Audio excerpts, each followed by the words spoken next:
Hi, I'm Caleigh Crane.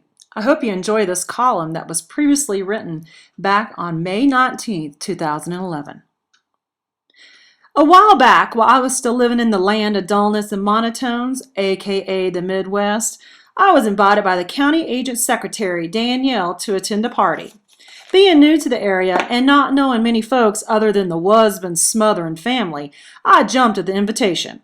Now, this wasn't a party per se. Danielle was a nice gal, and I had met her through the extension office while signing up my daughter for 4-H. Danielle was bubbly and seemed to know everyone, so I was excited to go to her house and meet some other women, especially those who were not related to the in-laws. Danielle simply told me, "Come on over Friday night at 7. I'm having a home party and we'll play a few games, eat a bit, and if you want to order something from the catalog, feel free to do so. But I want you to know that you don't have to order something just because it's my party." She also said something about dropping off the latest catalog in my house, but she must have gotten busy because she never did so. These catalog parties are pretty popular with us women. I've been to dozens of them and have even hosted a few myself. I forgot to ask Danielle what kind of party it was, but secretly I hoped it was a Pampered Chef gathering because I needed some new kitchen items after breaking some of my stoneware pans in that move from Texas to hell. Iowa. Like a good Southern lady, I showed up 10 minutes early to Danielle's house. She said we would be eating, and you all know that Southern women can never show up empty-handed. So there I was at Danielle's place, crab dip and crackers in hand, a wallet full of cash, waiting to join in on the fun. The party started out as any other. Introductions were made, plates were full of food, and we ate and chit-chatted as we waited for the product demonstration lady to get there. She was running a little late, but we didn't really care. I met a couple of elementary teachers, a nurse, the school counselor, and some gals from the courthouse, and a couple of college girls. 15 minutes later, the sales lady showed up. She carried in her product cases, and I immediately noticed that they were locked. That's odd. But I simply wrote it off as perhaps Pampered Chef stoneware was highly valuable in the Midwest and something that people stole, thus warranting the padlock on the display boxes. The demonstrator unlocked the cases and began to pull out her wares.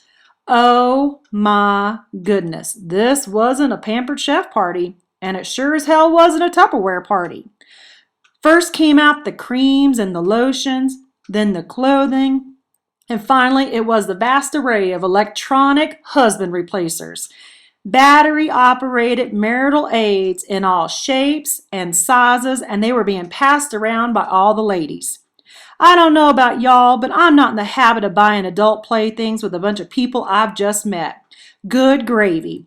There were big things, textured things, thick things, and things that I swore shook across the floor, winked at me, and said, "Hey, baby, you want to go for a ride?" My face was red, my palms were shaking, and I was fanning myself as fast as I could with the product catalog that Danielle forgot to bring to my house. The rest of the evening was a whirlwind. Danielle, as the hostess, passed around food and then followed it up by passing around body products comprised of glitter, artificial flavors, and chemicals that numbed and warmed to the touch. There was even edible undergarments and body paint. The attendees oohed and awed, and all I could think about was, damn, I'm not going to get my Pampered Chef pizza pan tonight, am I? The content of the party wouldn't have been such a shock if I had realized it was one of those kind of parties rather than a kitchenware shindig. Being new to town, I learned more than I cared to learn that night about those ladies. Some of them were very vocal in their purchases. And for months afterwards, I couldn't look them or their spouses in the eye without turning red and wondering how their new acquisitions were working out for them.